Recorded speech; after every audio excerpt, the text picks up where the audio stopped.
여러분 대단히 반갑습니다. 아까 소개해 주신 존경하는 조재혁 교수님, 그리고 자리를 꽉 내주신 광주의 오피니언 리더 되시는 선생님들 앞에서 제가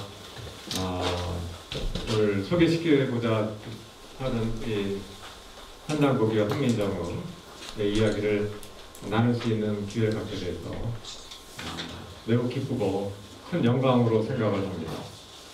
스마트폰 다 쓰시죠? 네, 쓰십니다. 쓰시죠? 네. 제가 오늘 소개시켜드리는 내용하고 스마트폰 안에 있는 조선왕조 실록 데이터베이스가 있습니다. 그거하고 상당히 밀접하게 관련이 되어 있기 때문에 한번 열어보시겠습니까? 스마트폰에서 네이버 들어가셔가지고 자, 하실 수 있으시죠? 네이버에 들어가셔가지고 조선왕조 실록을 이렇게 쳐보십시오.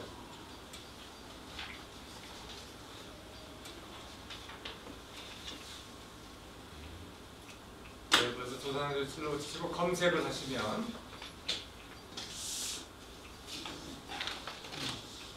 많으신 분들 계시고 늦으신 분들 계시는데 젊은 사람 벌써 다 끝내는 거예요. 치시면은 조선왕조 실록이 나오죠.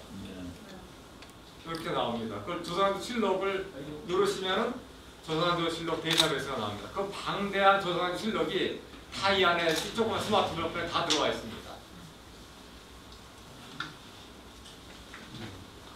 요걸 찾으셨으면은 여기서 테일이라고 한번 쳐보시죠. 테일이라는 걸 한번 검색을 해보시면 이 화면에서 여기서 이게 조선왕조 실록 데이터베이스거든요. 이게 속도가 느리면 잘 안 나올 겁니다. 자, 여기 선생님 나오셨네요. 거기서 테일을 쳐보세요.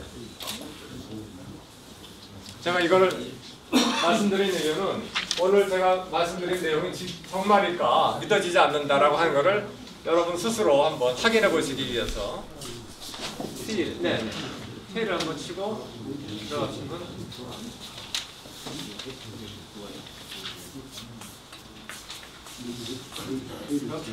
여기 선택하셨네요. 여기 보시면은 테일 여기 선택 빨리 다 하셨는데요. 여기 보면은 테일이라고 하는 것은 육아의 사상하고 좀 관련이 없습니다. 아시죠?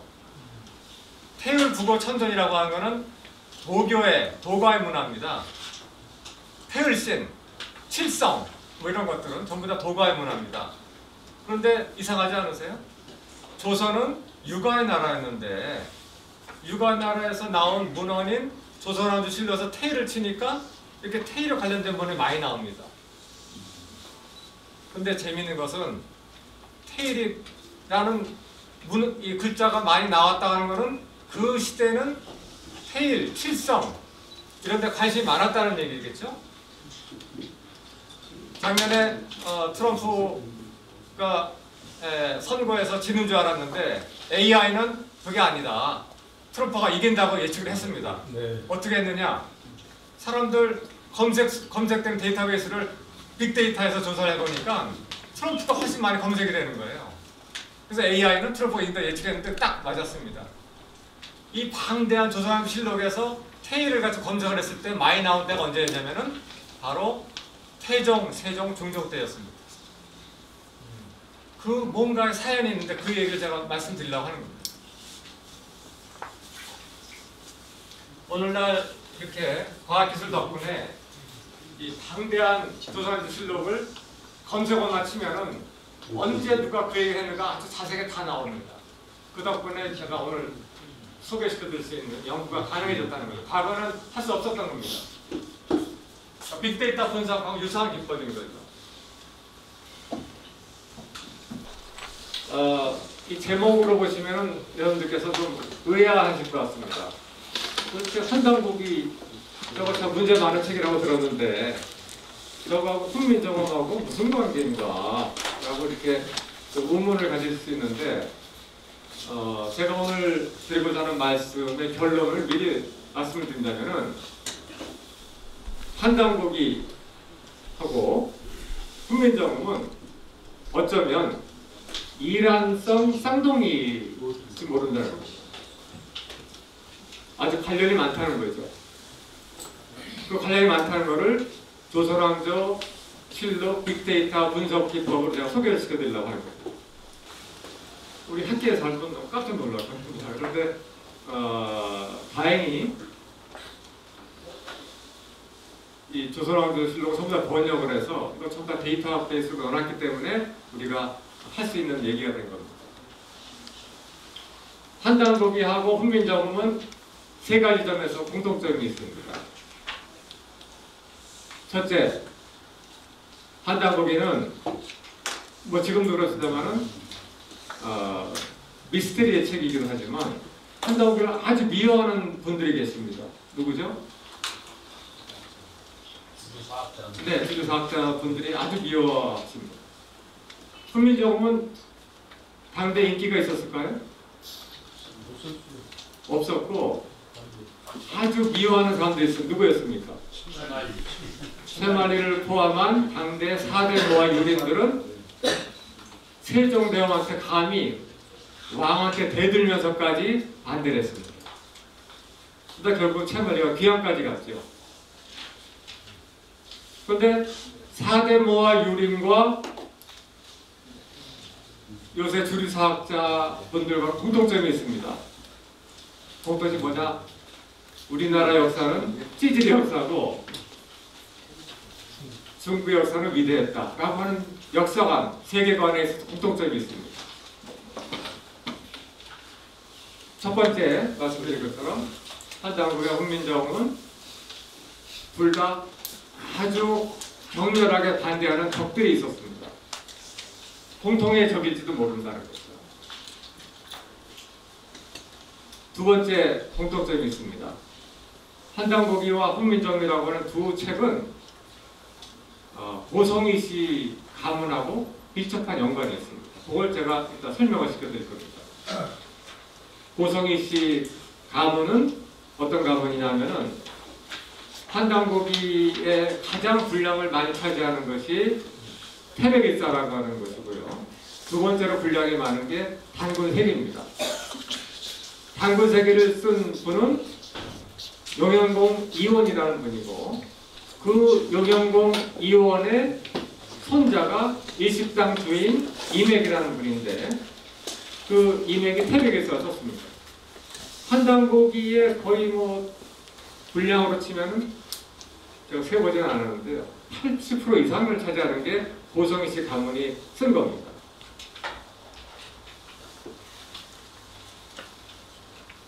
그런데 그 이원이 아까 말씀드린 단군세기를 쓴 이원이 세종의 선생이었다는 거 아셨습니까? 아시는 분은 아시죠? 세종하고 밀접한 관련이 있었습니다. 그리고 믿거나 말거나지만은 단군세기에는 훈민정음의 자영의 원형이라고 추정이 되는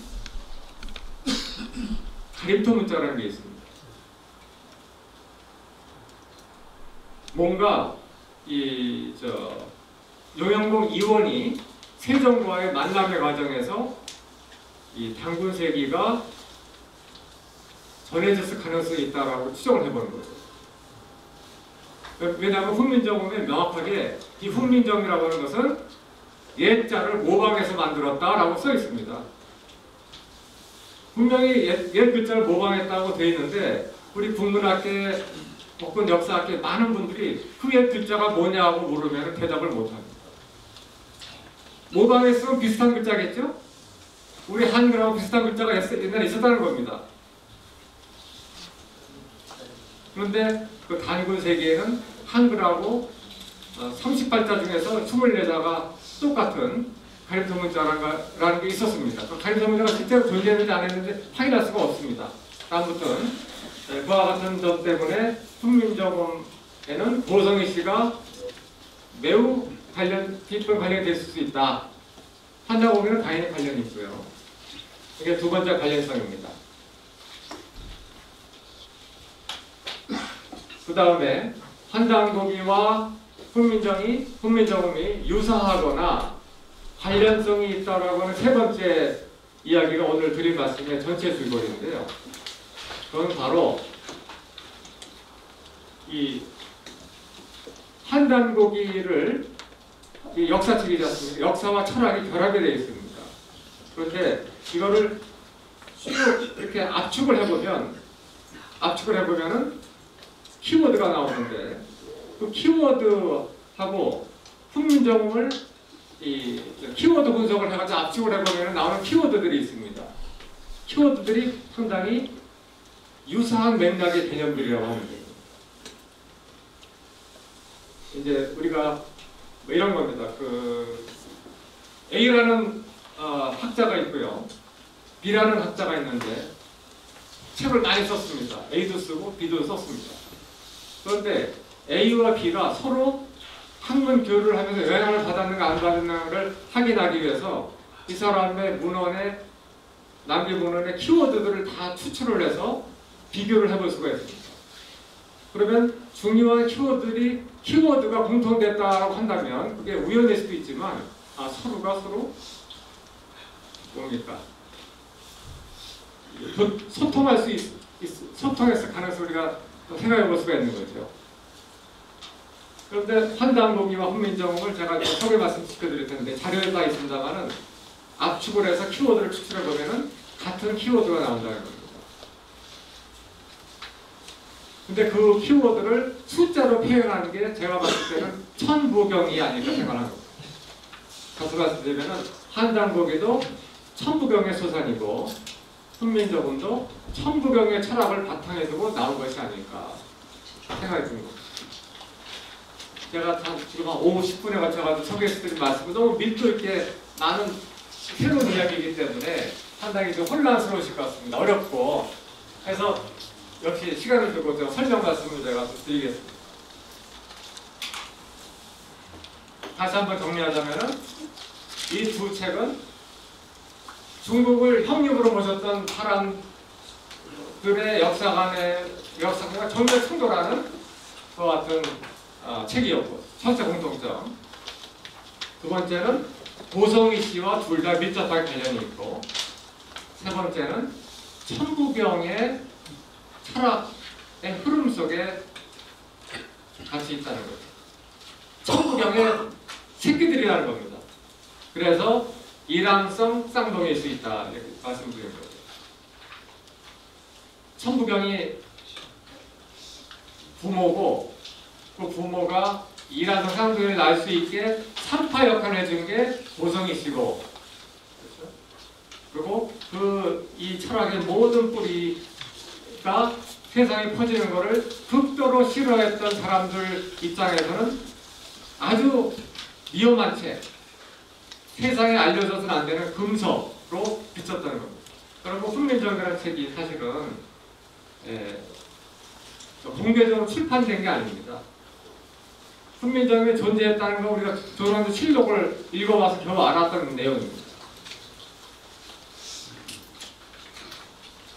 실제로 1940년인가요? 그 전형필 선생이 자기 집 몇 채를 팔을 돈을 들여가지고 구입해서 해방 후에 세상에 겨우 나온 게 훈민정음이었습니다. 그 전에는 일반 백성은 몰랐고 사람들이 몰랐습니다. 그리고 세종대왕이 훈민정음을 전해주는 방식도 비밀리에 전해줬다고 합니다. 네, 당신이 믿는 신하들한테만 알아준 거죠. 대표적인 게 이천 아시죠? 장영실하고 같이 개발했던 이천이 북방에 토벌하고 오니까 몰래 슬쩍 쓴 겁니다. 이거를 대대로 잘 보존하라고. 그렇게 나눠진 책들이 흘러 돌다가 지금 상주본하고 뭡니까? 단성본 2개가 나와 있는 거죠. 상주본인가는 뭐 1조 가치가 된다고 지금 막 주장하는 사람도 있습니다. 그런데 이 세 가지 공통점을 갖고 있는 이 환단고기와 훈민정음이 과연 서로 연계되어 있는가에 대해서 제가 소개 말씀을 드려보고 1시간 끝나고 쉬는 시간 가지시고 이제 의문점을 저한테 질문하시고 나서 끝날 시간에 제가 한번 여쭤보겠습니다. 과연 한상복이와 훈민정음은 관련이 있다? 없다? 한번 오늘 이 자리에 오신 모든 선생님들을 국민 판사로 제가 모시고 한번 의견 수렴을 해보겠습니다. 과연 있다라고 하는 명제가 true냐, false냐, 참이냐, 거짓인지 한번 제가 여쭤보겠습니다. 만일 여러분께서 참이다 그러면 제가 이 학교 보직 마치고 더 용기를 얻어가지고 논문 하나 더 쓰겠습니다. 그러니까 제가 연구를 더 하느냐 마느냐는 여러분한테 달린 겁니다.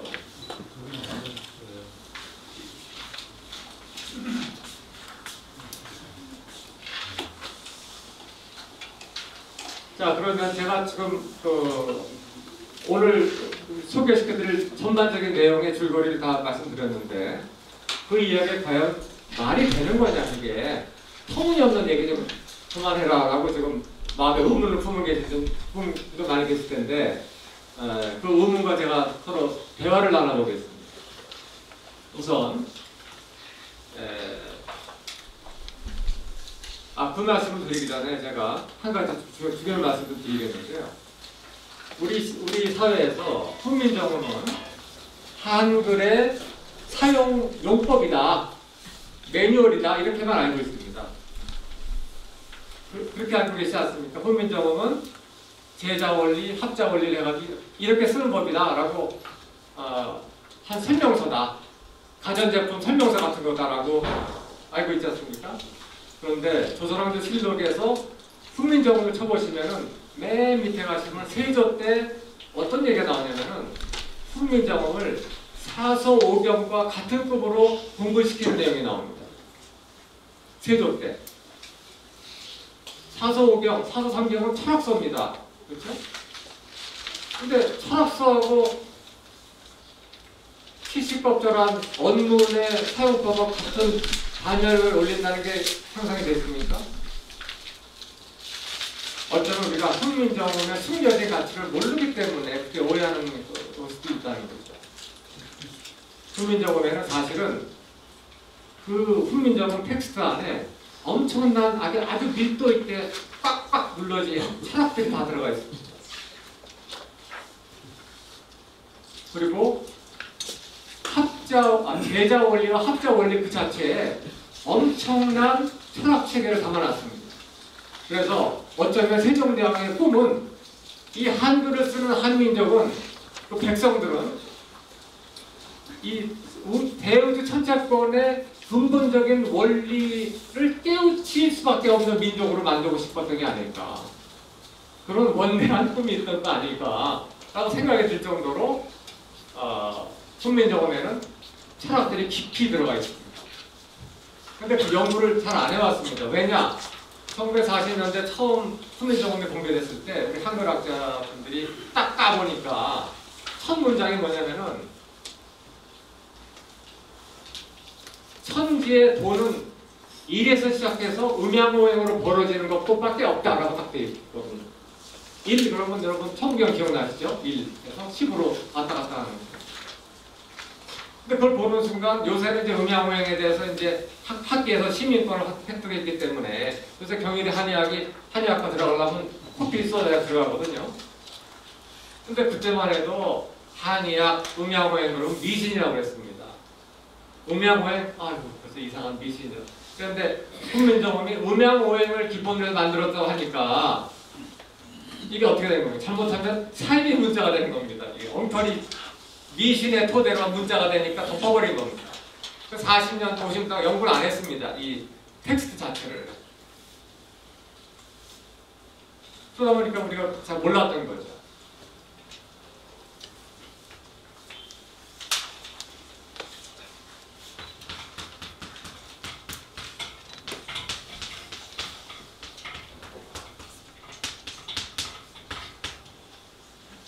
훈민정음, 가르칠 훈, 백성민, 어결정, 소리요, 그죠? 자, 이 가르치다는 거에 목적어가 있는 이 민은 직접 목적어입니까? 간접 목적어입니까?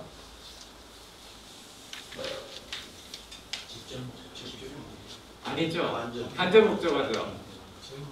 왕이 혹은 이 글자를 통해서 선생이 백성에게, 그죠? 백성에게 그러니까 간접 목적어죠. 백성에게 뭔가를 가르치는 수단으로서 다른 소리라는 겁니다. 그렇죠? 이게 소리 자체가 훈이 될 수는 없잖아요. 그렇죠? 그렇다면은 이 간접 목적어는 있는데 직접 목적어가 빠져 있습니다. 무엇을 가리키는가? 직접 목적어. 직접 목적어가 빠져 있는데 이 직접 목적어가 뭘까? 이 바른 소리를 가지고 사람들에게 뭔가를 가리키려고 했다. 가르치려고 했던 겁니다. 그게 무엇일까? 제가 생각을 해보고 하니까 어쩌면 인간이 바르게 알아야 될 가장 지상의 가르침이 아니었을까 생각했는데 그게 놀랍게도 훈민정음 텍스트 다 들어가 있는 거예요. 근데 재미있는 거는 제가 말씀드리면서 그 텍스트가 똑같은 게 판단곡에 있더라는 겁니다. 그 핵심이 표훈이라고 하는 신라의 모성이 있습니다. 표훈이라는 신라의 모성이 있는데 이건 잘 아시는 분 아시고 모르시는 분 모르시는데요. 불국사하고 석굴암을 짓는데 결정적으로 공헌을 하는 분이죠. 기본적인 설계자라고 볼 수도 있습니다. 표훈 대사. 경도광 때 사람인가요? 그럴 겁니다. 표훈. 근데 뭐 우연의 일치라고 보는데 이 훈자를 일부러 썼는데 인간의 도, 우주의 가르침을 드러내다 라고 이름을 쓴 것 같아요. 뭐 그런 느낌이 듭니다. 사실인지 아닌지 모르겠습니다. 근데 이 훈자하고 이 훈자 우연히 일치하더라고요. 우연입니다. 이거. 그런데 표훈 대사가 만들어서 세계 유네스코 유산이 되었고 누구나 다 중고등학교 때 수학여행을 갔던 불국사와 석굴암을 가보시면요, 그 표현된 양식에서 저는 강렬하게 천부경의 흔적을 느꼈습니다. 하나만 예를 들자면 석굴암의 부처님의 뒤에 있는 그 부조상에 보면은 얼굴이 11면입니다. 11면. 11이라고 하는 거는 우리 상수 철학에서 아주 중요한 개념입니다. 상수 철학에서 11. 10은 10 더하기 1인데 혹은 1 더하기 10인데 1에서 시작해서 10으로 펼쳐졌다가 다시 1로 돌아오는 것이 역사의 과정이고 목적인데 그것은 인간을 만들어내는 것이다 라고 하는 철학이 11이라는 상수에 들어가 있습니다. 그래서 상당히 어려운 얘기이기 때문에 복잡한 얘기이기 때문에 제가 살짝 말씀만 드리고 끝내겠습니다. 아무튼 요는 이 표훈 라고 하는 대사가 이제 쓴 책이 표훈 천사라고 있습니다. 그런데 이 표훈 천사라고 하는 이름이 놀랍게도 조선왕조 실록 금서목록에 나옵니다. 여기 보이세요? 네. 표훈. 이 조선왕조 때 아주 그 대대적인 금서 사건이 벌어졌는데 이게 얼마나 대형 사건이었냐면은 세조 때 한 번 있었고 세조의 아들 예종 때 한 번 있었고 성종까지 이어지는데 아주 집요하게 이러이러한 책들은 백성들이 가져서는 안 된다라고 하고 수고령을 내렸습니다. 책을 전부 다 수고령을 내린 거죠. 고조선 비사, 대변설, 조대기, 표훈, 삼성밀기, 삼성기 이런 책들 이따가 말씀드리겠습니다. 이 책들은 다 뭐냐면 한당고기가 인용하고 있는 책들입니다. 세조 때 이런 책들은 갖고 있으면 안 돼. 뺏긴 이놈들 가지면 안 되라고 이렇게 왕이 명령을 내렸고 재밌는 것은 요 지금 내용은 아까 제가 소개시켜드린 조선실록 데이터베이스에서도 조사하신 그대로 나옵니다. 조대기 쳐보시면 나옵니다. 이렇게 또 화면이. 근데 예종 때도 반복이 됐습니다. 예종 바로 즉위년인데 얼마나 살벌했냐면은 여기 보시면 입자 처참 이 책을 민간에서는 가져서는 안 되고 팔도관찰사가 수집을 하고 있으니까 니를 빨리 다 내! 라고 명령을 했는데 다 안 거친 모양입니다. 세조 때. 그러니까 또 예종 때 명령을 했는데 만약 안 내면은 숨기는 자는 차명에 처한다. 무시무시하지 않습니까? 도대체 무슨 책이길래 이 책을 갖고 있으면 차명에 처하는 걸까? 근데 그 책을 무슨 책이 대략 예측이 됩니다. 무슨 책이냐? 고조선 비사. 고조선에 관련된 책이면 안 되는 거예요. 우리 고대 역사에 관련된 책이면 안 되는 겁니다. 근데 이 정책이 금서 정책이 3대에 걸쳐서 이어집니다. 여기 성종 때까지, 성종은 안 나오는데 성종 때까지는 재밌는 거는 여기 찾아보시면은 표운이 보일 겁니다. 표운 보이세요? 표운. 여기 나오죠. 표운천사. 아, 표운이라는 고승이 쓴 책인가 보다. 그런데 천사? 하늘 이야기? 혹은 우주 이야기? 뭔가 전체 대도의 세계를 다루는 건가 보다 하는 우리가 추정을 할 수가 있습니다. 근데 이 표운 천사라는 책은 마지막 금서령이 나올 때 또 반복이 돼서 이 책도 끝까지 집요하게 물고 늘어집니다. 표운 천사라는 책은 절대로 안 되는 모양입니다. 도대체 뭘까? 궁금증이 생기게 마련인데 이 환단곡이 여러분 나중에 기회 되시면 읽어보셔가지고 태백일사의 삼신오제 본기라고 하는 대목이 있는데요. 아, 뭔가 삼신하고 오제에 관련 얘기인가 보다 하는 책인데 삼신오제 본기를 보시면은 무엇을 인정을 하고 있느냐? 삼신오제 본기가 바로 표운 천사를 인용하고 있습니다.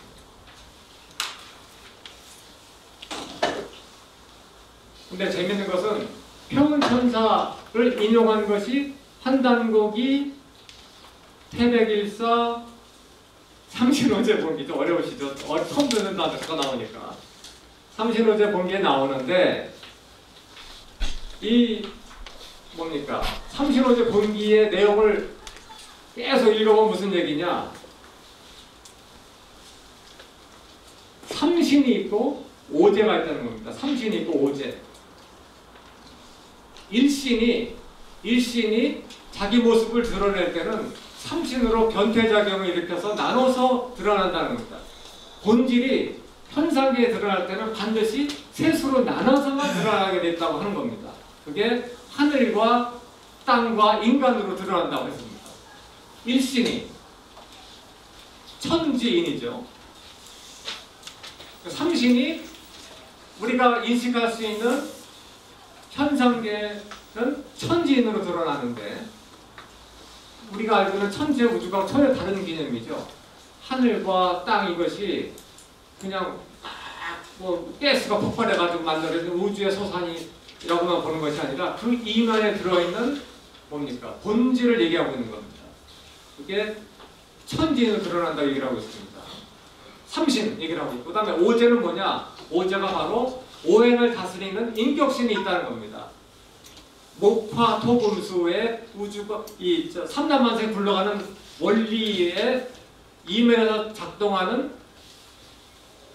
인격신이 있는데 그게 오제라고 얘기하고 있습니다. 그게 삼신오제 본기인데 삼신오제 본기의 내용인데 삼신오제 본기가 이걸 인용하고 있습니다. 그런데 여러분 재밌는 것은 훈민정음의 모음과 자음의 제자 원리가 철저하게 천지인 원리와 오행의 원리에 바탕을 두고 있습니다. 훈민정음은 이게 사실 많이 보셔야 이제 공감을 하시는데요. 천지인 여러분 훈민정음의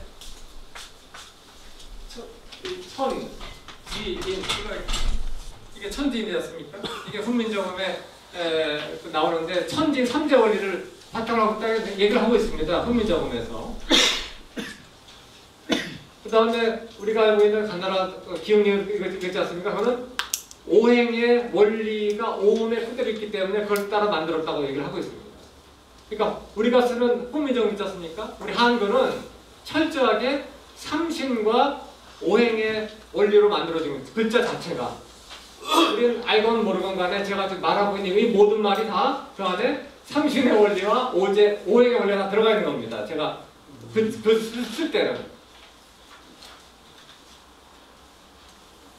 그 표운천사가 한당고기에 나오고 표운천사의 삼신 오행의 개념이 따라서 훈민정음이 나왔다는 겁니다. 그게 공통되는 거죠. 양쪽 공통되는 겁니다. 어쩌면 우리 고대 사서의 그 사상도 미웠고 훈민정음도 미워했던 사람들이 표운천사를 가장 집요하게 미워했을지 모른다는 거죠. 좀 어려우시죠? 너무나 복잡한 얘기 한꺼번에 했기 때문에. 근데 일단 말씀을 드리고 제가 오늘 말씀드린 것이 3시간짜리로 펼쳐진 게 유튜브에 떠 있습니다. 세조 수거령이라고 하는 거를 유튜브에서 치시면 이제 알기 쉽게 자담회로 풀어 쓴 게 있으니까 보실 수 있습니다. 제가 오늘 이 시간은 그냥 소개시켜드릴 내용을 그냥 인사차를 쫙 얘기를 해드리고 그 다음에 혹시 그것도 흥미로운 얘기네 라고 생각되시면 유튜브를 보시면 됩니다. 근데 다시 말씀드리면은 세조 때 그리고 예종, 성종 때 희대에 무시무시한 금서령이 내려지는데 금서령에 끝까지 빠지지 않고 금서의 대상이 됐던 게 표운천사다라는 거죠. 이 표운천사는 표운이라고는 고승이 쓴 책은 분명한데 도대체 무슨 내용일까는 알 수가 없는데 그 내용은 한당고기가 있기 때문에 우리가 추정을 할 수가 있습니다. 한당고기에는 표운천사를 인용한 대목이 나오거든요. 그 삼신오제 공기라는 겁니다. 근데 삼신오제 공기 읽어보니까 똑같은 내용이 한당고기 그 에바 있는 것이 하나 어디에 있었다는 거죠? 훈민정음에도 있다는 겁니다. 그러니까 우리가 뭔가 조선왕조의 이 비밀을 하나 지금 붙여낸 듯한 느낌 받을지 모르겠는데, 자, 그럼 이제부터 도대체 어떻게 이런 일이 벌어졌을까? 이제 드라마처럼 조선왕조 뭐랬죠? 사극처럼 내가 설명을 드리겠습니다.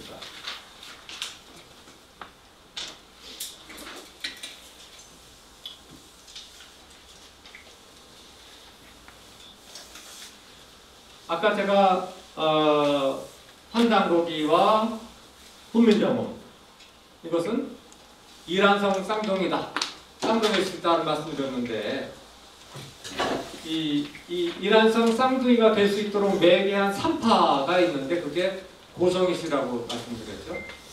고성이씨. 근데 우리가 지금 시중에 나와 있는 그 문제의 책 한당고기를 북한의 삭주에서 월남에서 전해준 사람이 이유립 선생입니다. 이유립 선생은 또 고성이 있습니다. 그 가문은 참 독특한 가문 같아요. 죽기 살기로 이 뭡니까? 우리 고대의 비밀 사설을 지켜온 문중 같습니다. 마치 우리 문중, 그 문중의 사명은 우리 역사를 지키기 위해서 태어난 문중이라 생각한 사람들 같을 정도로 집요했습니다.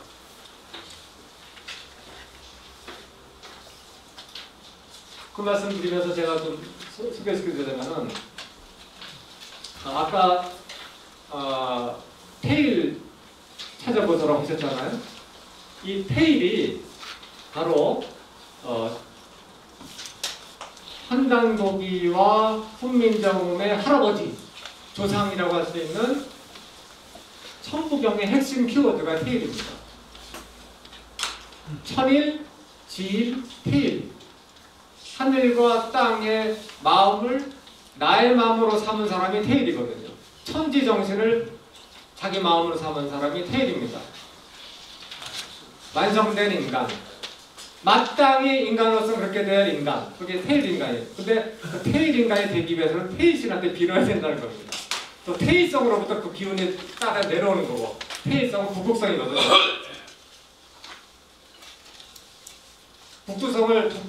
북극성을 빙의 도는 게 뭐죠? 북두칠성이죠.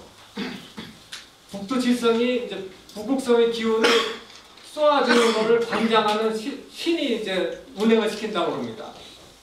그런데 아무튼 태일과 북극성과 칠성한테 싹싹 비는 문화가 있었다는 건데 그것은 육아 문화가 아니고 선가 문화입니다.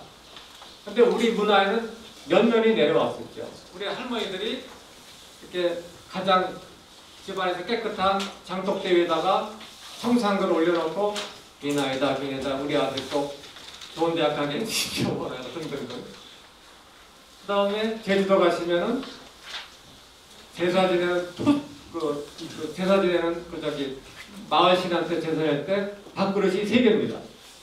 30인을 모셔야 되니까. 또 어떤 데는 밥그릇이 7개입니다. 왜? 칠성신을 모셔야 되니까. 그게 다 우리 고유 민속인데 다 이 태일 문화에서 내려온 겁니다. 이런 식으로 궁중의 조선 초기까지는 이 태일 칠성 문화가 살아 있었다는 겁니다. 그런데 이게 언제 없어지느냐? 중종 이후에 급격하게 사라집니다. 중종 이후부터 완전히 거의 사라지는데 그 사라지는 와중에 훈민정음이 나왔고 그리고 사라지기 직전에 중종이 모종의 임무를 고성희 씨한테 내린 것 같다는 생각이 듭니다. 왜 그런 생각이 드냐면은 여기 보시면은 소격전은 이 태일신을 모시고 태조 이성계 때 태일전을 없애라. 그 다음에 그 태일전을 소격전에 합해라라고 명령이 나옵니다. 아까 여기 보시면 나오죠. 태조실록에 그게 나오지 않습니까? 그러니까 소격전은 뭐냐면 우리 전통 신앙, 선교 문화를 보존하던 그런 곳이었는데 제사 지내는 곳이었는데 소격전이나 소격서라고 하는 키워드를 치어보니까 데이터 빈도수가 나오는데 태종도 많이 나오지만 세종과 중종 때 203번이 나와요. 203번. 엄청나게 많이 나왔죠. 다른 데에 비해서. 중종 때 하필 소격전, 다시 말하면 태일 삼신 칠성 이야기가 관련된 스토리텔링이 많았다고 하는 얘기는 무슨 얘기일까요? 관심이 많았다는 얘기겠죠. 관심이 많았다는 얘기는 다시 동시에 어떤 거냐면은 치열한 사상투쟁이 있을 수도 있습니다. 실제로 보면 중종 때 신하들이 없애라고 끊임없이 상소를 올립니다. 그거는 육아의 법도에 맞지 않는 겁니다. 라고 하면서 빨리 없애라고 그렇게 집요하게 요구를 합니다. 중종 때 보시면 나오는 빈도수를 보면 태일의 빈도수도 역시 중종 때 많습니다. 근데 재미있는 것은 바로 이 중종 때 우리 고유 태일 삼신 칠성 문화가 사라질 위험에 처했을 때 나온 책이 하나가 있습니다. 그게 바로 태백일서입니다. 태백일서를 쓴 사람이 이맥이라는 사람인데 이맥이 바로 고성희 씨입니다. 근데 이맥은 중종하고 친척간이었거든요. 외가를 해가지고. 그래가지고 이제 어떤 기록도 보이냐면은 신하들이 이맥하고 중종하고 사담을 나눕니다. 사담을 나누는 거에서 막 상소를 올립니다. 그러시면 안 됩니다. 중종 전하, 중종하지 않았겠지만 전하. 왜냐하면 모든 거는 사관이 옆에서 보고 사초를 남길 수 있어야 하는데 몰래만 났다는 겁니다. 그러면서 끊임없이 이맥을 파직시키라고 요구를 합니다. 실록에 보면 이맥 한번 쳐보시면요 수십 번이 나옵니다. 그렇게 집요하게 파직시키라는 사람이 안 나옵니다. 근데 바로 중종이 중종 때 조선왕조 찬수관이 돼가지고 그 왕실 사고에 들어가서 몰래 고대 사설을 다 열람을 해가지고 쓴 책이 태백일사라고 되어 있다는 겁니다. 태백일사는 다시 말하면 우리 이 고유 사서, 고유 전통 사상이 완전히 사라질 위기에 처했을 때 중종이 특명을 내린 게 아닐까, 밀명을 내린 게 아닐까 생각이 드는 겁니다. 신하들이 하도 드세게 이 육아의 법도에 맞지 않는 이 태문화 없애라고 난리통을 피는 동안에 몰래 목숨을 걸고 우리 고유 역사와 문화를 지키려 하는 고성희 씨 이맥한테 밀명을 내려가지고 책을 편찬하게 했다는 거예요. 그래서 여러분 태백일사를 보시면 마치 이런 느낌이 들어요. 아주 쫓기듯이 요약하는 거 있죠? 그런 느낌이 듭니다. 이 온갖 사설을 막 공부해가지고 위험스럽게 몰래 다이제스트 뭡니까 핵심 체크만 하는 그런 느낌이 듭니다. 그래서 우리 상하께서는 좀 이상한 책이라고 그러거든요. 두서없이 막 하고 막 이러거든요.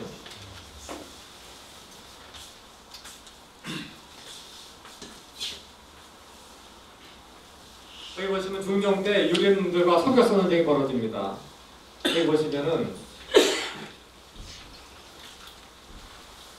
중종실록 13권 6년 5월 12일 날 지금의 석역서가 바로 이것은 성신에게 제사 드리는데 천절하야 하늘에 제사 드리는데 어떻게 제후 국가의 우리나라에서 이 석역서가 있습니까? 이건 중국에서만 할 수 있는 건데 이거는 해서는 안 되는 겁니다.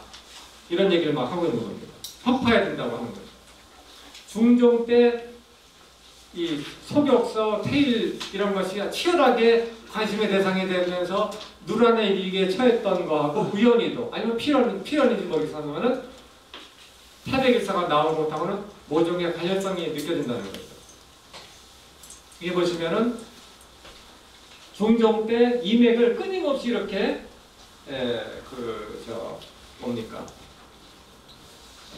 탄핵을 요구를 하고 그러는데 여기 보시면은 이 소격서, 태일문화 이런 것들은 좌도이니까 빨리 없애야 됩니다 이렇게 얘기를 합니다. 좌도 아시죠?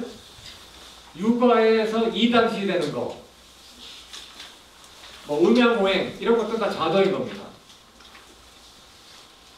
근데 그 좌도 이단시 됐던 문화의 바탕을 두고 세종이 뭘 만들었습니까? 훈민정을 만들었으니까 당연히 육아도 있다고 생각하고 보기 싫은 아주 미운 그런 존재인 거죠. 당대의 최만리는 막 세종한테 이것은 쇳덩구리 같은 거라고 이런 식으로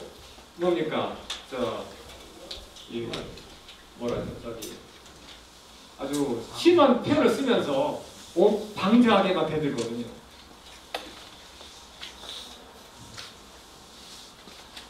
자, 그러면 제가 지금 말씀드린 것을 가만히 들어보시면은 조선왕조 초기에는 이 뭔가 우리 고유 역사 사상의 바탕을 둔 그런 문화 체계가 살아 있었는데 그것이 중종 때 마지막 촛불이 타기 직전에 한 것처럼 마지막 환할 때 그때 밀명을 내려서 일십당 주인 이내에 태백일사를 설쓸 수 있다라고 하는 심증이 가는 거죠. 약간 심증입니다.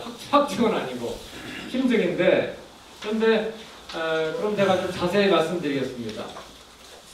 이게 말씀드린 문제의 태백일사라고 하는 책입니다. 태백일사. 여기 보시면은 이런 하이 챕터 같은 것들이 있죠. 그런데 첫 번째 나오는 게 바로 삼신오제 본기입니다. 삼신오제 본기. 아까 말씀드린 것처럼 삼신오제 본기는 천지인과 오행의 원리를 얘기하고 있습니다. 근데 훈민정음에 보시면은 아주 반복적으로 여기 보시면 뒤에 여기 보시면은요. 이 훈민정음에 여기 보시면은 여기 훈민정음 텍스트인데요. 천지인, 오행, 천지인, 오행 그래가지고 계속 반복이 돼서 제가 세봤더니 전체 훈민정음에서 천지인이 합해서 93번이 나오고 음양오행이 31번 나옵니다. 훈민정음은 빈도수 분석을 해보면은 천지인 이야기, 오행 이야기입니다. 훈민정음은 글자 자체가 또 그렇고. 그런데 아까 말씀드린 것처럼 이 태백일사 중종 때 일식당 주인 임에게 쓴 태백일사의 첫머리 나오는 삼신오제 공기가 삼신과 오제, 오행의 이야기입니다. 근데 이 이야기를 바탕을 두고 이 삼신오제 공기가 표운천사라는 책을 저번으로 해서 나온 거기 때문에 태백일사는 비밀리에 쓸 수밖에 없었지만 이 바탕을 두고 나온 훈민정음이 그 당시 유림들은 그렇게 미워하고 반대할 수밖에 없었다는 거죠. 그러니까 우리 쌍둥이 한 놈이 미우면 똑같은 쌍둥이도 미울 거죠. 그런 셈인 거죠. 그런데 이렇게 훈민정음과 한담 보기가 쌍둥이가 되도록 만들어둔 3파 이야기를 제가 하겠습니다. 이제부터 그 얘기인데요. 여기 보시면은 저기 가로축에는 그 조선왕조 최대 금서 사건 대상이 됐던 책들입니다. 조대기, 대변경, 삼성미기, 표운천사. 저 책들이 이제 백성들이 가져서 안 되는 책이라고 했고 이걸 가졌다가 걸리면은 모가지가 떨어지는 거죠. 그 다음에 이 세로축에 있는 것들이 한담보기의 태백일사의 하위 챕터들입니다. 일식당 주인 이맥이 쓴 태백일사 하위 챕터들입니다. 그러면 삼신오제기부터 제가 텍스트를 읽어보면서 거기 보면 친절하게도 여기 보시면은 이 내용은 뭐에 있다, 어디를 인용한 거다라고 다 각주가 달려있어요. 각주처럼 인용한 것처럼 출처를 밝히고 있습니다. 그게 한국본기는 이거는 조덱에서 3번 인용하고 신시본기에서는 대변경을 3번 인용하고 있고 이렇게 얘기가 나옵니다.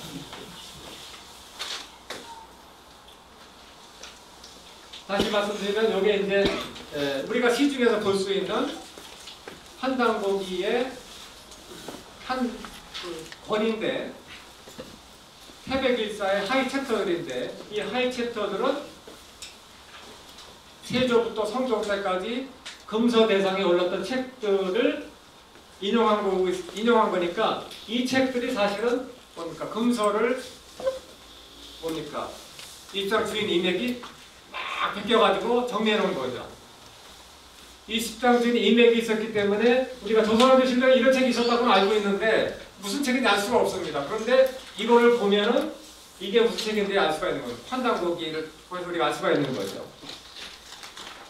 이맥 덕분에 우리가 문제의 금서가 어떤 책들인가를 알 수가 있는 겁니다. 근데 이분은 이제 행천 이암인데 고려 말 국무총리 시중을 지낸 분인데 이암의 바로 손자가 이원이고 이원의 손자가 이맥입니다. 그러니까 선손이죠. 고손자. 근데 이 집안은 제가 조사를 해보니까 대대로 우리는 죽기 살기로 이 고선을 보존을 해야 된다고 하는 사명하에 불탔던 그런 가문이더라고요. 그 가문에서 역시 시를 나눈다고 이륙 선생이 나온 겁니다. 그리고 그 가문에 누가 나온 겁니까? 호남의 삼지에 누구죠? 해학 이기 선생이 나온 겁니다. 해학 이기 선생은 제가 봤을 때는 민충전공하고 급을 같이 하는 그 충신인 것 같아요.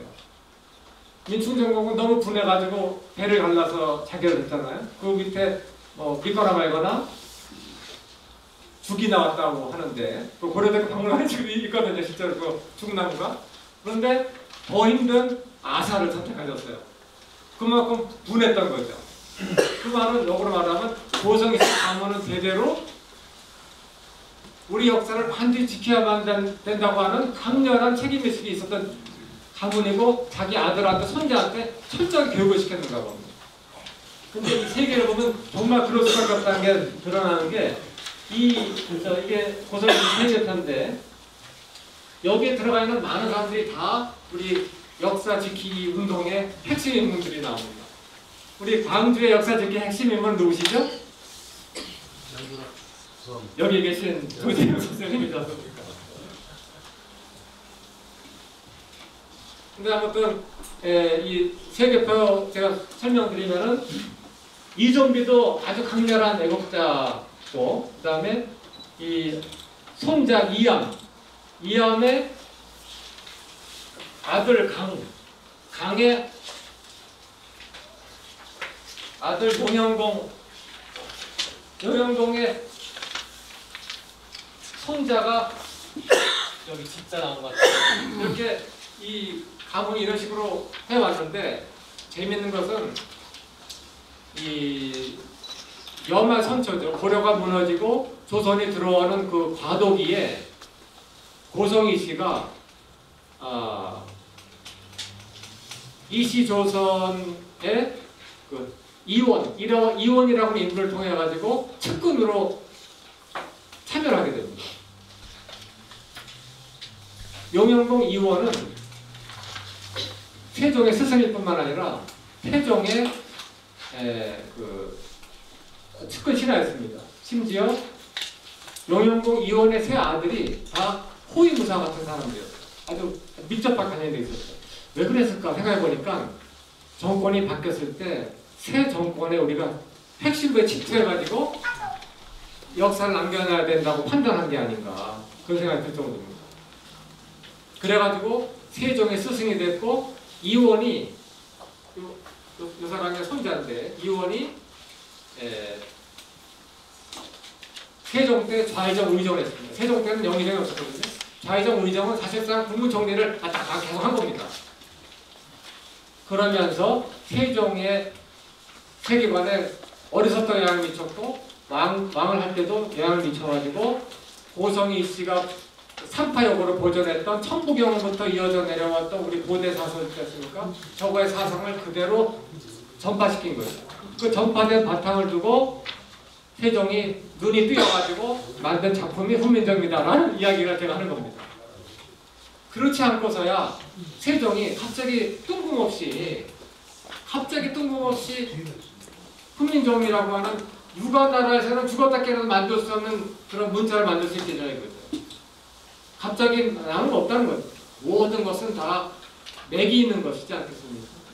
그 삼파 역할을 고성희 씨가 했다고 보는 겁니다. 근데 이원의 손자가 이맥인데, 그때는 중종 때, 다시 말하면 우리 고대 역사, 자주적인 역사관과 우리 전통 문화, 실성 문화가 완전히 싹 지워지기 직전에, 중종 때 지워지기 직전에 중종이 특명을 내려서 태백일사를 쓰게 했나 보다라고 생각되는 겁니다. 왜? 빈도수 빅데이터 분석을 해보니까 뭔가 연관성이 보인다는 거죠. 중종 때 태백사가 나왔고, 중종 때 태일문화가 가장 강렬한 논쟁의 대상이 됐다고 하니, 이 사실을 연결해보면은 시대적인 전환이 심증이 굳어진다는 건데, 그 고성희 씨가 자주적인 역사학, 그 다음에 우리 태일 천부경 역사관을 끝까지 보존해서 후대에 남기고자 했고, 근데 이걸 확실하게 남기기 위해서는 가장 효과적인 방법이 우리가 쓰는 글자에 심어놓으면 되겠다. 지울 수도 없게 한글에다 우리가 쓰는 문자에 심어놓으면은 어떻습니까? 아무도 없앨 수가 없는, 죽었다 깨나 없앨 수가 없는 거죠. 그래서 그런 거 아닐까. 근데 재밌게도 훈민정음에 그런 얘기가 막 나옵니다. 이 글자는 그런 철학을 바탕으로 만들었다고 노골적으로 얘기를 하고 있어요. 근데 아무도 지금까지 학교에서 그 얘기 안 해왔습니다. 왜? 몰랐으니까. 왜? 한단국이랑 역사관을 몰랐으니까. 한단국이를 미선이 뭐니 하면서 전혀 무가치한 걸로 봤기 때문에 훈민정음의 진짜 가치를 독해낼 수 있는 문헌이 없었던 겁니다. 안목도 없고. 1940년 처음 발견돼가지고 60 더하기 18이면은 78년 동안 훈민정음의 진짜 가치를 아무도 몰랐던 겁니다. 왜? 한당고의와 훈민정음의 상호 관련성이 있다는 것을 상상도 못했기 때문에. 그 두 문헌 간의 상호 관계가 있었다는 이 드라마틱한 비하인드 스토리를 몰랐기 때문에 이건 정말 영화감이 아니죠. 알겠습니다.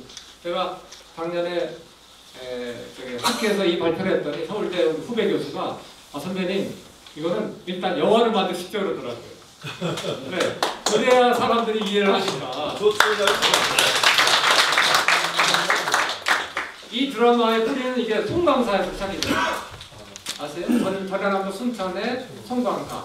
송광사가 어떤 것이냐면은 몽고한테 우리가 항복을 해가지고 부마국이 되지 않습니까? 그때 최후가 이제 그 모신 정권인데 최후가 너무 분했던 것 같아요. 그래가지고 우리 자주적인 역사학 자료를 갖다가 연구할 수 있는 비밀 아지트를 만들었습니다. 그게 송광사입니다. 여러분 송광사 가보시면 절 같지 않아요. 학교같이 생겼었고 가보셨어요? 송광사? 그래서 거기서 고성이식 가문한테 특명을 내렸습니다. 최후가 당신들은 대대로 절대로 우리가 뺏겨서는 안 되는 역사관을 죽기 살기 지켜라고 특명을 내린 겁니다. 그리고 고성이식은 대대로 그걸 해온 겁니다. 자그마치 몇 년? 1200년부터 2000년까지니까 800년을 지켜온 800년. 놀랍지 않습니까? 이 대목에서 고성이식한테 박수 한번. 그래서 제가 봤을 때 교육이 무섭다는 생각이 듭니다. 그리고 근데 제가 마지막에 그러면 이 사람들 왜 끝까지 이걸 해야 된다고 하는 사명감은 어디서 생겼을까? 그 얘기 내가 시간이 모자라서 오늘 못할 것 같습니다. 그게 중요하긴 한데 송광사의 이 수선사인데 이 수선사의 분사가 어디냐면은 강화도의 선원사입니다. 분사 아시죠? 새끼절. 거기서 뭐가 나온지 아십니까? 몽고 때 우리 항몽의식을 키우려고 했던 팔만대제령을 만들었습니다. 거기서 다 연결이 되지 않습니까? 자주적인 민족의식 이게 다 이 고성의식 가문을 통해서 숨은 공로자가 있는 건데 수선사의 고려 각진국사가 이 사람이 바로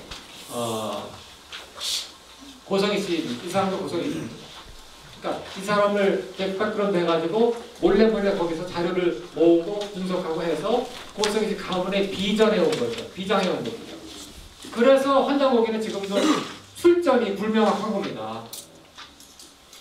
아니 목숨이 당강당강 날아갈 수 있는 책인데 그걸 어떻게 대놓고 이렇게 그걸 하겠습니까? 그런데 우리 학계에서는 모학자들은 이거는 출전이 불명확하니까 믿을 수 없다라고만 얘기하면 그건 아쉬운 거죠. 이런 백그라운드를 조사해보면 뭔가 심증이 논리적으로 추론이 되는데 그런 거는 하지 않고 무조건 반대하면은 훈민정음을 무조건 반대했던 그 사람들의 심리 상태와 같은 겁니다. 행천 이암의 동생이 이교인데 이교의 제자가 원천설입니다. 근데 원천설의 제자가 태종이방원이에요. 이것도 놀랍지 않습니까? 태종이방원도 사실은 이 흐름에 다 올라탔던 사람입니다. 그래서 태종이방원이 자기 넷째 아들 충령한테 충령해보니까 똑똑한 놈인데 이놈한테 키워가지고 뭔가 작품을 만들어내라고 생각할 수 있었다는 거예요. 그래서 나온 작품이 훈민정음인데 훈민정음은 자음, 모음 만드는 거 원리 자체가 철저하게 삼신오제 본기에 따라서 만들었고 다시 말씀드리면 훈민정음에는 우리 민족의 고유 사상을 그대로 담고 있는 겁니다. 하기 때문에 훈민정음이 살아있는 이상 그 정신이 지워질 수가 없는 거죠. 글자 그대로 새겨놨으니까. 세종대왕은 그런 데 가서 천재 같지 않습니까? 도저히 지울 수 없게 만들어 온 겁니다. 그랬는데 우리도 몰랐던 한글의 가치를 세계에서 지금 난리가 났습니다. 한글 너무나 과학적이고 신비의 문자다. 근데 정작 우리는 훈민정음 분석을 안 하고 있습니다. 왜? 훈민정음을 진짜 제대로 이해하기 위해서는 훈민정음의 쌍둥이를 찾아내야 되거든요. 쌍둥이 찾아내서 이거를 링크해야 전체 픽처가 잡히는데 그거를 모르니까 그러니까 이상한 얘기가 있다? 여기 왜 이상한 미신 같은 얘기만 있는 거지? 이렇게 끝나버리는 겁니다.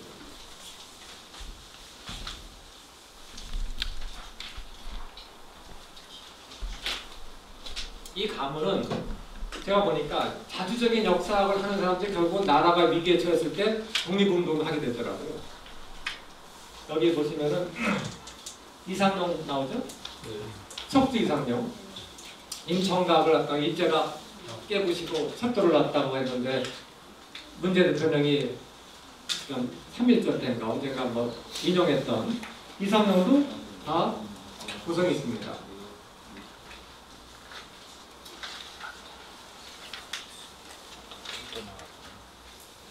여기 보시면 제가 아까 설명을 드리면은 자, 이원이라는 사람이 실제 인물인가 의심스러우실 거예요.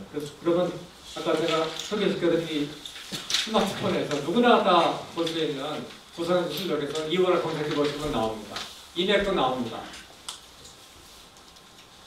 그런데 재미있는 것은 이원이 과연 훈민정음이라든가 고대 역사와 관련된 역할을 했는가는 아무리 찾아도 찾을 수가 없습니다. 싹싹 지워져 있습니다. 그런데 재미있는 것은 이 고유 문화, 삼신 칠성 문화에 관련된 소격전 페이스한테 제사 드릴 때 이원이 자주 나옵니다. 이원이라는 인물이 자주 나옵니다. 뭔가 이원이라는 인물은 그 문화와 깊은 관련이 있다고 보여주는 거죠. 여기 좌의정 이원 보이시죠? 행촌 이함의 손자. 그 다음에 일식당 주인 이맥의 할아버지. 단군세기를 세종한테 보여줬을 것으로 추정되는 인물. 훈민정음과 한당고기가 쌍둥이 모습을 띠게 되는 삼팔역할을 한 핵심 인물이 용영공 이원입니다. 근데 그 당시 좌의정은요, 영의정과 같은 급이었습니다. 영의정이 없었으니까, 세종 때는.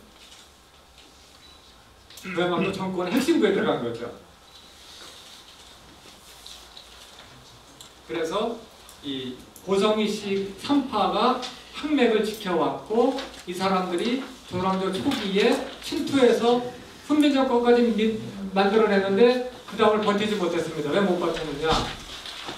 바로 단종을 몰아낸 세조가 정통성 없는 정권을 만들어내는 과정에서 그게 무너지기 시작합니다. 세조가 단종을 몰아내고 정권을 잡으니까 정통성이 없었어요. 그러니까 이제 신하들한테 의존하게 되는데 신하들 중에서 이 사대모아에 경도됐던 사람이 한명회라는 사람이 있어요. 한명회의 친척이 한확이라고 있는데 한확은 누이 2명을 명나라에 동료로 보낸 사람입니다. 그래가지고 명나라 황제의 후궁이나 있어요. 부인이나 있어요. 그러니까 세조가 봤을 때 한학을 통해서 명나라 로비하면은 명나라로부터 정통성 위기를 극복하는데 유리하겠다 싶어가지고 한학이 특사로 영해에 갔다 옵니다. 돌아오다가 압록강에서 죽었다고 그러는데 아무튼 그때부터 자주적인 의식이 급속하게 무너지는 겁니다. 급속하게 무너지 정통성 위기에 빠지니까 그러다가 중종 때 마지막 불꽃을 피우다가 사라지는 거예요.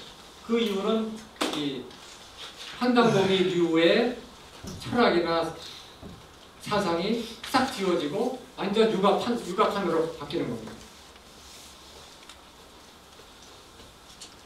그런 과정에서 이제 여말 3초 조선 초기 때 세종대왕이 그 시대가 가장 우리 전통 우리 삼신 칠성 신교 문화가 부활했고 극성기였다라고 생각이 듭니다. 그 프로젝트의 그 시대의 산물이 바로 훈민정음입니다. 이게 바로 훈민정음입니다.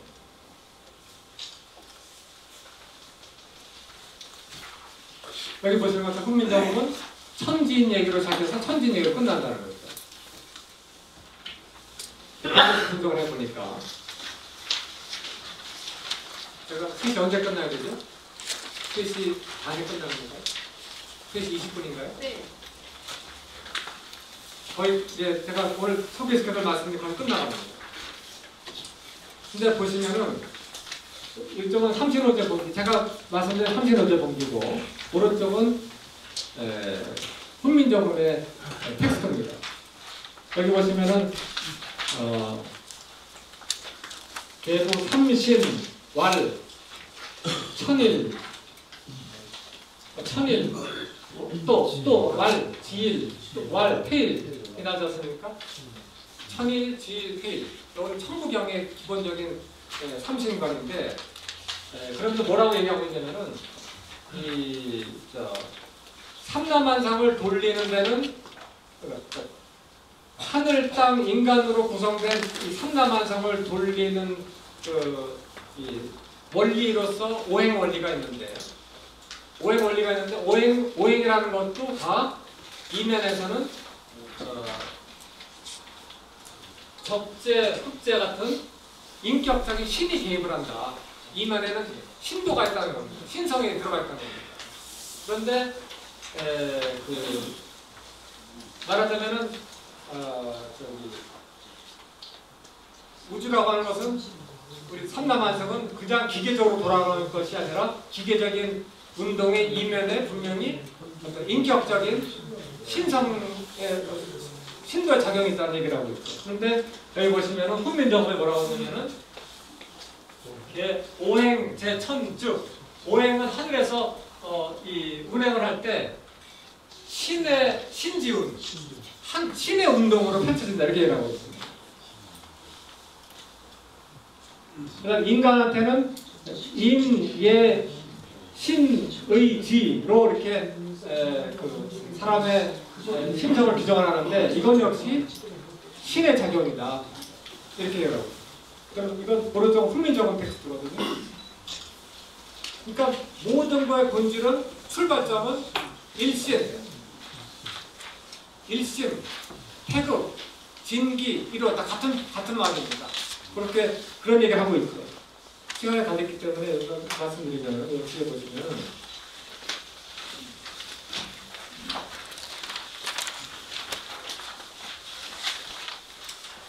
요거는 한강고기와 관련된 텍스트들인데 요 안에 훈민정음이 쓰여 있는데 이 텍스트 공통된 키워드가 저것들입니다. 1. 일기, 일신 혹은 삼신, 양기, 태일, 태극, 진원, 일신 이것들이 다 같은 거에 변태적입니다. 이것들의 키워드는 다 적어고 훈민정음 키워드도 적어라는 거죠.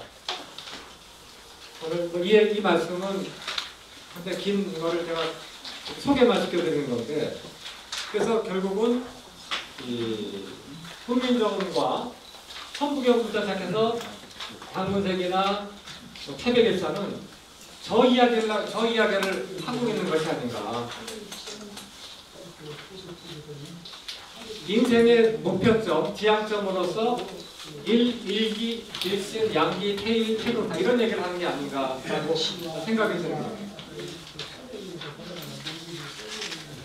근데 천부경에서도 같은 얘기를 하고 있고 그래서 훈민정음 할 때 백성들에게 관전목적으로 백성들에게 무엇인가를 가르치는 그 수단으로서 바른 소리인데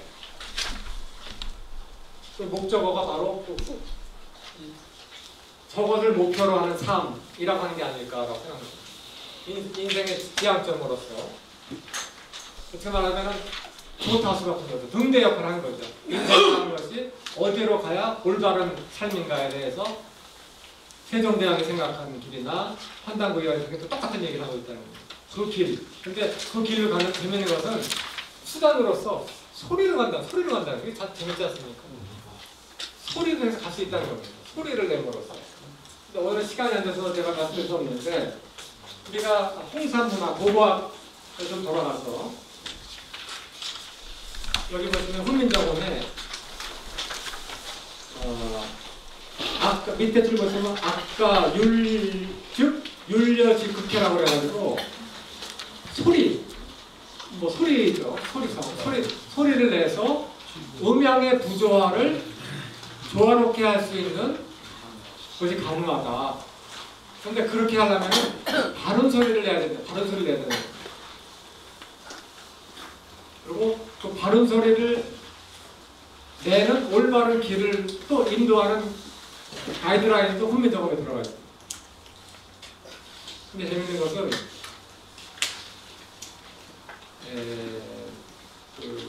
이건 제가 일본 NHK를 보다가 깜짝 놀라서 내가 찍은 화면인데요.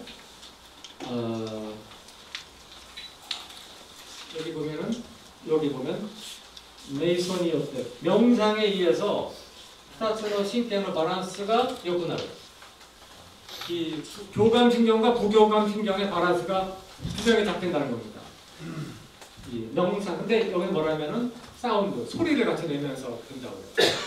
근데 그 같은 얘기를 이 딥박소프라고 하는 사람들이 거기에 없는데 근데 우리가 그 역사 고대사를 보면 전쟁도 없고 아주 평화롭고 해피했던 시대가 있었다는 얘기합니다. 홍사문화 시대 때. 근데 홍사문화인이 가장 몰입한 게 이렇게 앉아가지고 명상하면서 소리 내는 문화였다고 하는 것이 자꾸 밝혀지고 있습니다.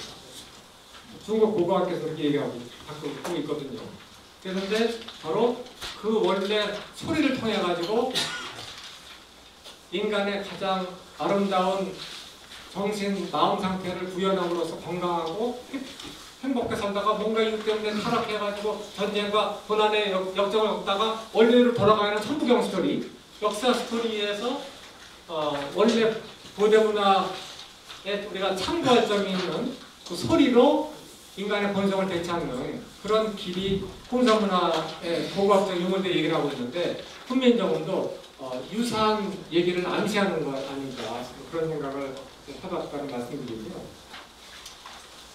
시간이 됐기 때문에 오늘 제가 드린 말씀은 두서없이 막 말씀드리면서 훈민정음과 한장고기는 뭔가 관련성이 있는 것 같다라고 하는 명제에 대해서 소개 말씀드렸습니다. 자, 그럼 일단 여기까지 말씀드리고 좀 쉬었다가 질의응답 시간을 갖고 마지막 끝나기 직전에 과연 한장고기와 훈민정음은 서로 비교해서 연구할 만한 가치가 있는가 없는가 라고 판정해 주신 결과에 따라서 제가 앞으로 연구를 할까 말까 결정하는 운명의 시간이 될 것 같습니다. 영화는